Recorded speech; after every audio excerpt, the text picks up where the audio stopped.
he made a 62-minute video trashing a referee, World Rugby banned him for 2 months. His career looked over. Then a leaked document revealed something nobody expected.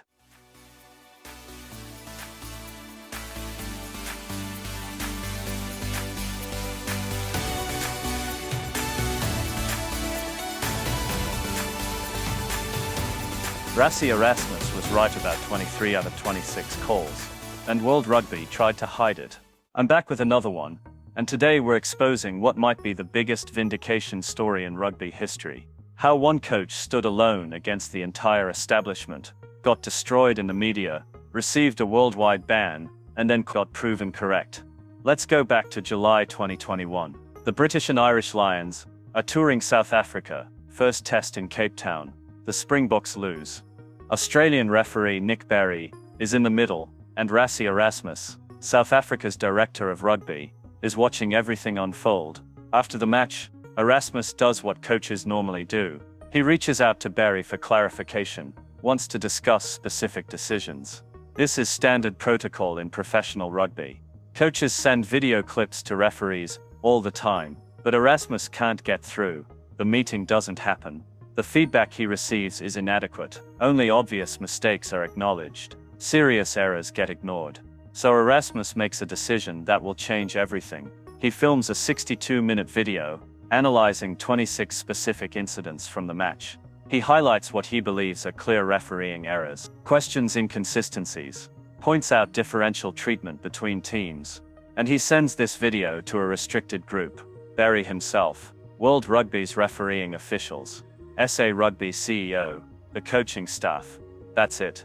Not the media, not social media. A private communication through what Erasmus believed was a secure link. Then everything changes. Within 33 minutes of sending that link, before Berry could even watch the full video, Berry forwards it to his referee coach in Australia. That coach forwards it to 4 other Rugby Australia officials. Suddenly a private video is circulating beyond control. Days later, it appears on social media. The rugby world explodes, and Rassie Erasmus becomes public enemy number 1. The British media destroys him. Commentators call him arrogant, unprofessional, a disgrace. Irish journalists demand he be banned for life. Scottish analysts say he's undermining the sport. French critics claim he's disrespecting rugby's values. The narrative becomes fixed. Erasmus attacked a referee. Erasmus leaked a video to pressure officials. Erasmus brought the game into disrepute. His character gets assassinated. His reputation gets shredded. And through all of this, one critical detail gets buried. Nobody asks whether Erasmus was actually correct about the refereeing error. Well, Erasmus maintains his innocence about leaking the video. He admits he made a mistake, not password protecting the link. But he insists he did not leak it to social media. And he stands by every point he made. Then just before the hearing, something remarkable happens. A South African newspaper publishes a story that changes everything. According to their reporting, World Rugby had conducted their own internal review of the 26 incidents. Erasmus highlighted, they brought in top refereeing expert. They analyzed every clip, and their conclusion was stunning. Erasmus was correct on 23 of the 26 points. That's an 88% accuracy rate. On the most scrutinized refereeing performance in modern rugby, Erasmus had identified genuine errors at nearly 90% success. World Rugby's own analysis confirmed it. The referee had made serious mistakes that affected the outcome of a test match. And World Rugby knew it, but that information never made it into public discourse. While Erasmus was being vilified globally, while his character was being destroyed, World Rugby had evidence that he was fundamentally correct, and they said nothing. The hearing proceeded. The charges the narrative remained unchanged. Erasmus was the villain who attacked a referee, not the coach who correctly identified nearly 24 officiating errors. The Judicial Committee released their verdict in November.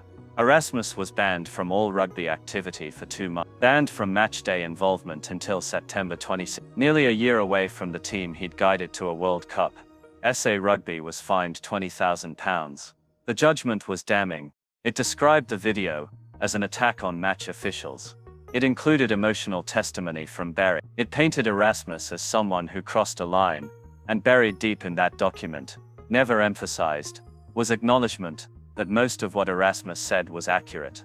The content of Erasmus's video was never the problem. World Rugby admitted privately that 23 of his 26 points were valid. The issue was that it went public. Not whether Erasmus was wrong, but whether he was responsible for the video reaching social media, and the evidence suggests he wasn't. His lawyer presented email records showing Berry forwarded the link within 33 minutes. It spread through Australian rugby officials before reaching public domain. Erasmus sent it to a limited group through what he thought was a controlled channel. Someone else made it public. Yet he took the punishment. Why? Because this wasn't about one video or one test match. This was about power, about who gets to criticize officials, and under what circumstances. The Northern Hemisphere establishment had been setting the rules for decades, and a South African coach had just exposed how broken the system was. Think about the message. World Rugby essentially said yes, the referee made numerous serious errors, but you're not allowed to point that out publicly, even if you didn't make it public yourself. Yes, your analysis was accurate, but creating detailed evidence is misconduct. Yes, the errors changed the outcome, but questioning that damages rugby's integrity. The logic is backwards. If match officials make serious errors that alter results, shouldn't that damage integrity more than someone pointing it out? If nearly 24 mistakes happen in one test, shouldn't that be the scandal, not the documentation? If the feedback system is so broken a coach can't get proper responses, shouldn't that need fixing? But that's not how it worked. The message became clear. Referees are beyond reproach. Not because they're perfect, but because publicly acknowledging their mistakes undermines the authority structure rugby depends on. Erasmus violated that unwritten rule. He showed evidence. He made the case. He forced everyone to look at what actually happened. And for that he had to be punished. Not because he was wrong, but because he was right in a way that exposed uncomfortable truths. Those 23 confirmed errors weren't minor technical infractions. These were significant decisions. Penalties not given, penalties incorrectly awarded, offside players not called, dangerous play ignored, inconsistent law application between teams. In a sport where test matches are decided by single scores, where one penalty can change everything, 23 errors is catastrophic. It means the match wasn't refereed fairly. One team had significant disadvantage. The result was influenced by officiating failures. World Rugby knew this. Their analysis confirmed it. Yet they proceeded with misconduct charges against the person who documented it. The institutional priority was protecting referees from criticism, not ensuring fair competition. Supporters of World Rugby will argue referees are human. Mistakes happen. The game is fast and complex. Public criticism makes their jobs harder and discourages people from becoming referees. What does this teach us about modern rugby? First, it reveals the gap between public narrative and private truth.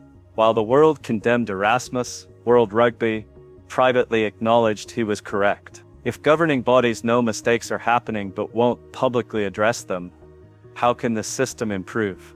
Second, it exposes the limits of official feedback channels. Erasmus followed protocol, tried the normal route. It didn't work. When he tried an alternative approach, he got punished. That sends a message to every coach. Stay quiet. Accept mistakes. Don't rock the boat. Even if you're right, the cost of speaking up is too high. Third, it highlights double standards in how different rugby nations are treated. When Northern Hemisphere coaches complain about referees, it's passionate leadership. When they question decisions in press conferences, it's accepted. But when a South African coach provides detailed evidence of officiating failures, suddenly it's bringing rugby into disrepute. The reaction was disproportionate, partly because of who was doing the criticizing. Fourth, it proves being right doesn't protect you if you challenge the wrong people. 88% accuracy means nothing if you've offended the establishment. Facts matter less than politics. Evidence matters less than maintaining hierarchy. Truth matters less than protecting reputation. Most importantly, this story reveals something about courage. Erasmus knew the risks. He understood what he was doing would generate backlash. He recognized standing up for his team meant standing against powerful institutions. And he did it anyway. He tried every proper channel first. But when those failed, he chose his team over his reputation. He chose accuracy over acceptance. He chose doing what he believed was right over doing what was safe. And he paid for it. The ban didn't diminish him. It validated everything he represented. A willingness to challenge convention, to stand up for his team, to speak truth even when costly, to be proven right even when everyone says you're wrong. Meanwhile, rugby's referee accountability systems remain unchanged. The feedback processes that failed in 2021 still fail today. Coaches still can't effectively challenge officiating without risking punishment. The same problems persist, because the institution chose punishment over reform. So when you hear about the Rassie Erasmus video scandal, remember the full story. Not just that he made a video. Not just that he got banned.